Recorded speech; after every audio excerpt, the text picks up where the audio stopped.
이진숙 후보자 어쨌든 청문회 과정에서 그렇게 논란이 불거졌음에 불구하고 버텨서 임명이 돼서 방통위원장까지 됐어요. 네. 네. 그래서 이사를 선임했어요. 네. 이사 선임은 뭐 이거는 결과가 나와 있으니까. 그러니까 국민들이 걱정하는 게 이사 선임이 됐으니 공영방송 이제 다 장악되고 윤석열 정권의 입맛에 맞는 방송 바뀌는 게 아니냐 이런 우려가 크거든요. 저는 그 우려가 큰 게 계속 지속되어야 된다고 생각을 하고요. 거기에 대한 국민들의 관심. 그 다음에 MBC에 대한 네. 응원, 그 다음에 KBS에 대한 비판, YTN에 대한 비판, 네. 혹은 YTN 뒤에는 건설사가 있다라는 것에 대한 인식, 이 모든 것들이 사실은 국민의 관심에서 멀어지면 안 된다라는 생각을 가지고 있고요. 동시에 지금 이제 이사 선임을 진행을 하고 있기 때문에 현재 이제는 네. 박문진 이사랄지 공영방송 이사 진에서 오늘인가 성명서를 냈어요.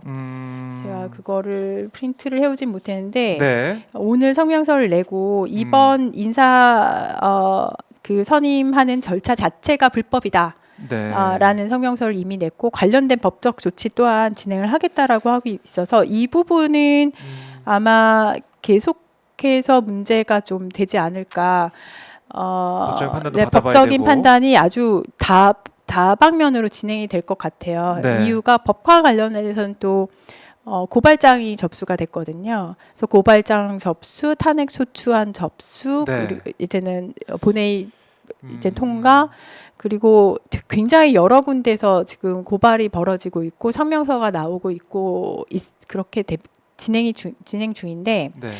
그렇다면은 지금 방금 말씀하신 이제 MBC도 다 넘어가는 거 그러니까요. 아니야라는 것에 대해서 일견 단기간으로는 그렇게 될 수밖에 없어요. 지금 상황은 그게 바로 김홍일 전 위원장이 해놓고 간 것이고 그게 바로 이진숙 현 방통위원장이 와서 한 거예요. 네.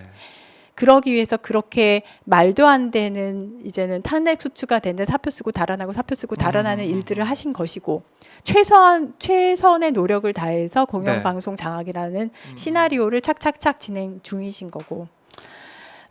MBC 제가 제 마지막에 MBC 분들께 이제는 좀 잘 버텨주세요라고 인사청문회 마무리에 말씀을 드렸는데 그 말을 들은 MBC 직원분이 우셨다고. 아, 그래요?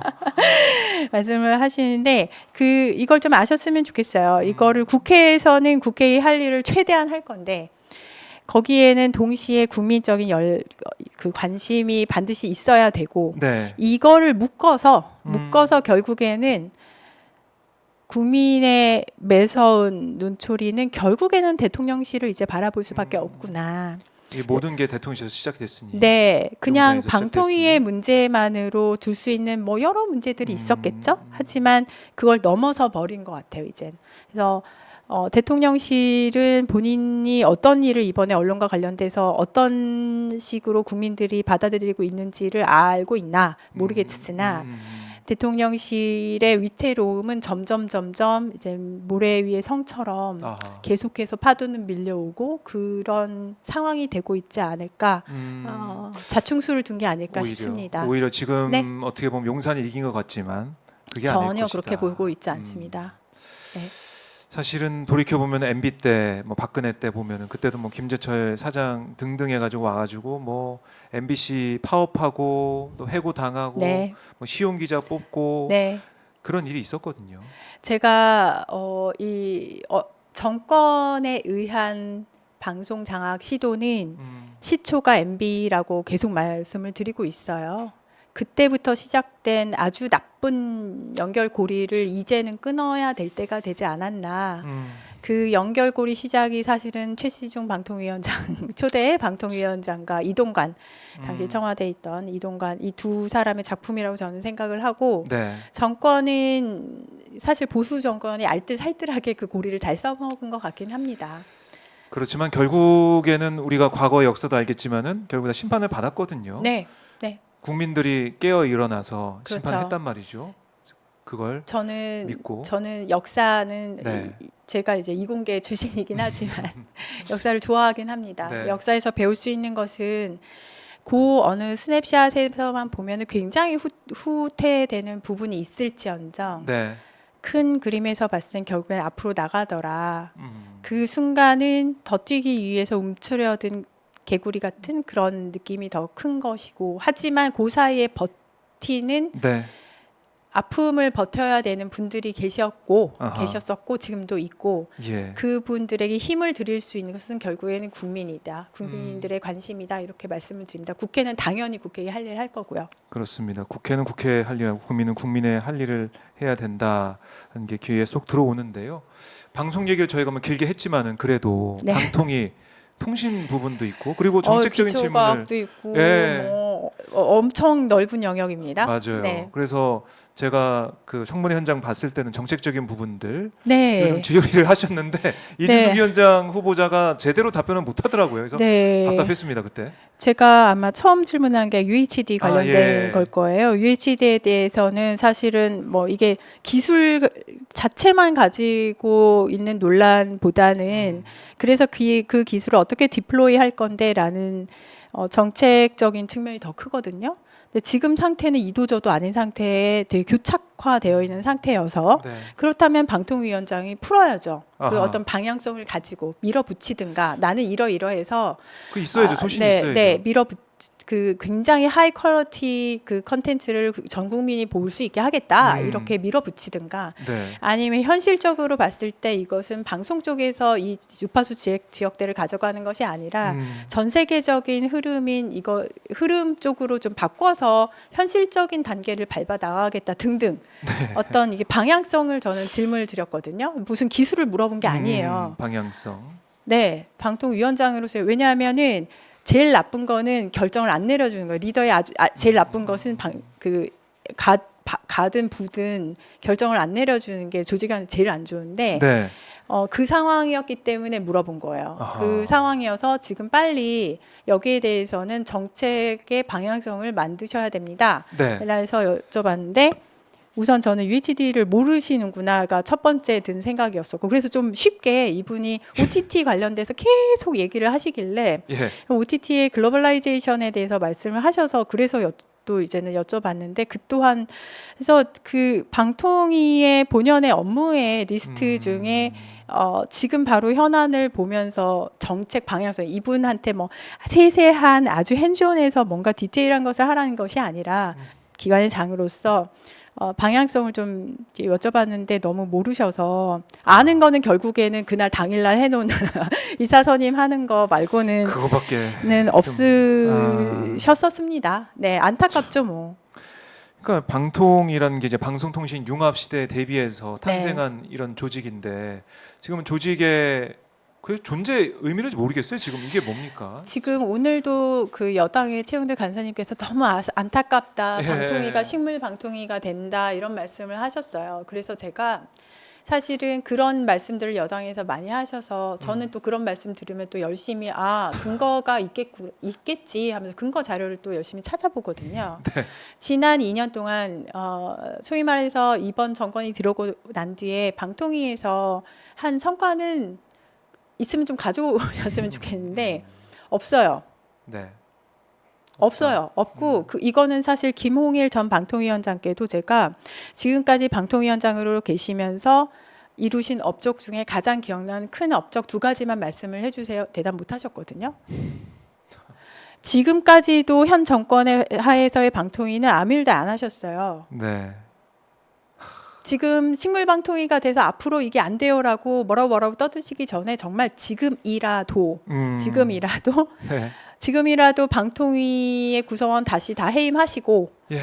새롭게 제대로 된 그 말씀하신 그 현안들 전문적으로 방향성을 내놓으실 수 있는 분들로 임명하시면 됩니다.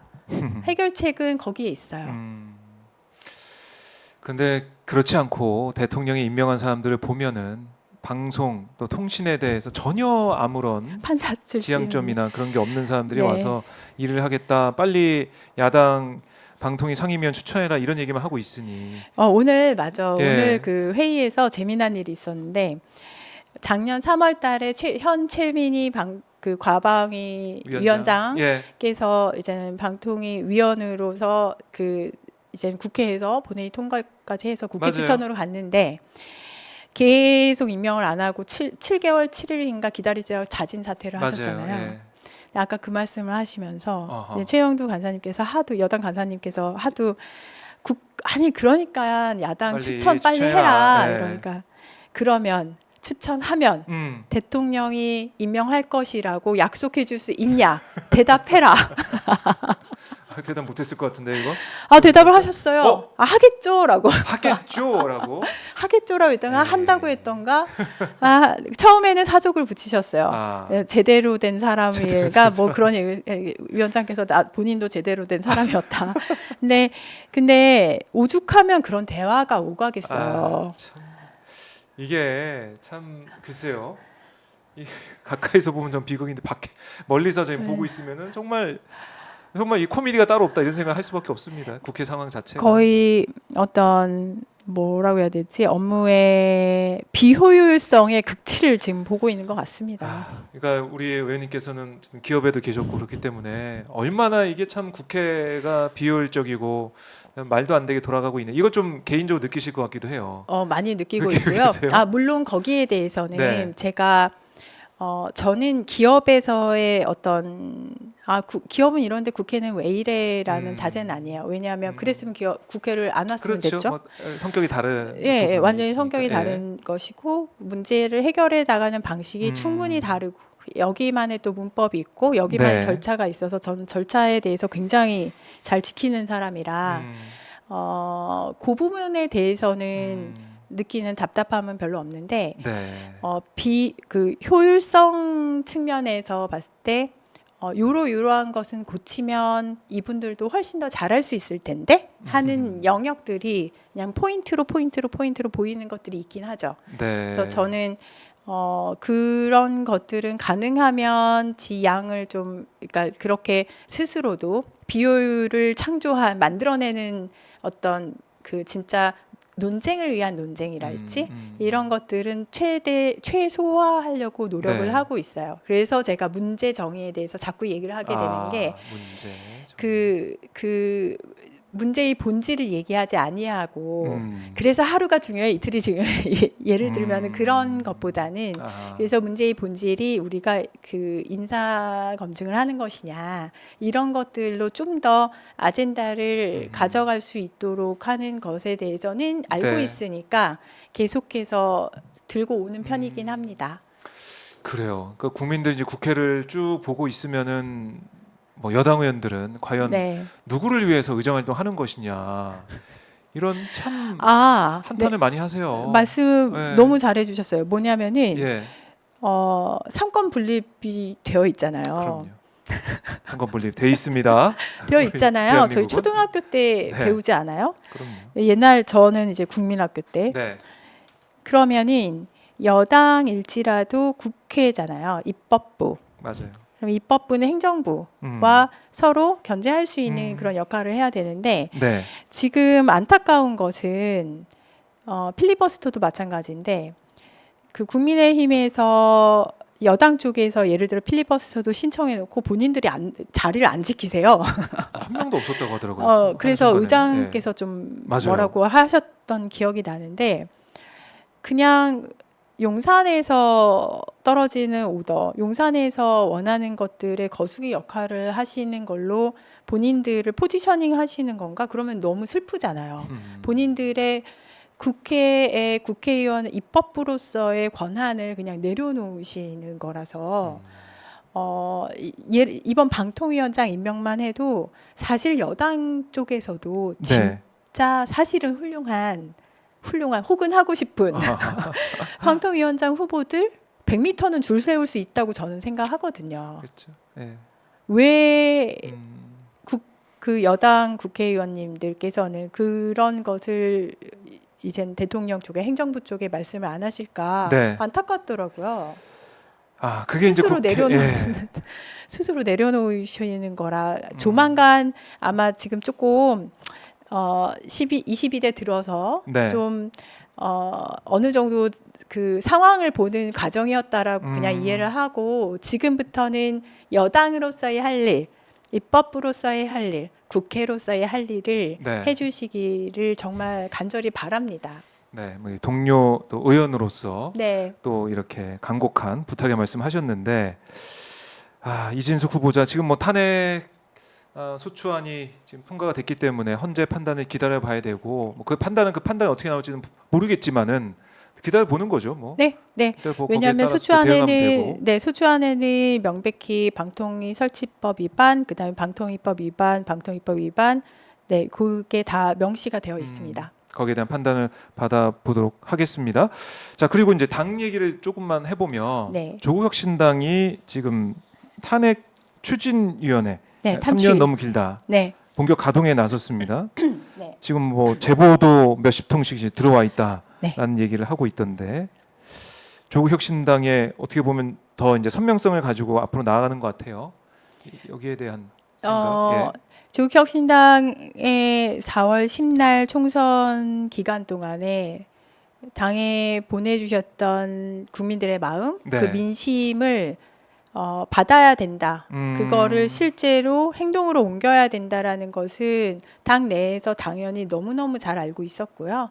그것을 행동으로 옮기기 위한 첫 번째 열차를 출발을 시켰다라고 우리가 그냥 3년은 너무 길다라는 어떤 구호에 그치지 아니하고 진짜 일하는 정당으로서의 모습을 보여주는 것이라고 생각을 하고요. 네. 네, 여기에는 사실 조국혁신당 혼자만 그 모든 것을 다 저희가 뭐 수사를 할 수도 있는 게 아니라 제보가 많이 필요한 부분이 있고 그렇죠. 그래서 제보 센터도 열었고 네.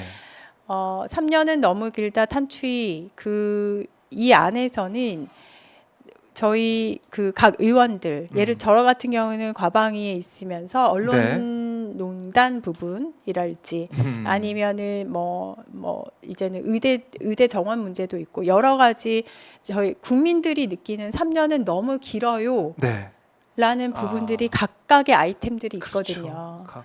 네, 영역마다 있죠. 네, 그래서 국정농단에 해당이 되는 것들을 지금 다 이제는 책임 의원들이 또 맡아서 일을 진행을 하게 됩니다. 이게 저는 국민들께 너무 알려드리고 싶은 것은 조국혁신당이 총선 이제는 선거표를 받기 위해서 그냥 3년은 너무 길어요라고 외친 것이 아니라는 것을 네. 행동으로서 보여주는 그것도 아주 빨리 보여드리는 어떤 저희의 움직임, 저희의 시작점이 또 아닐까 싶고요.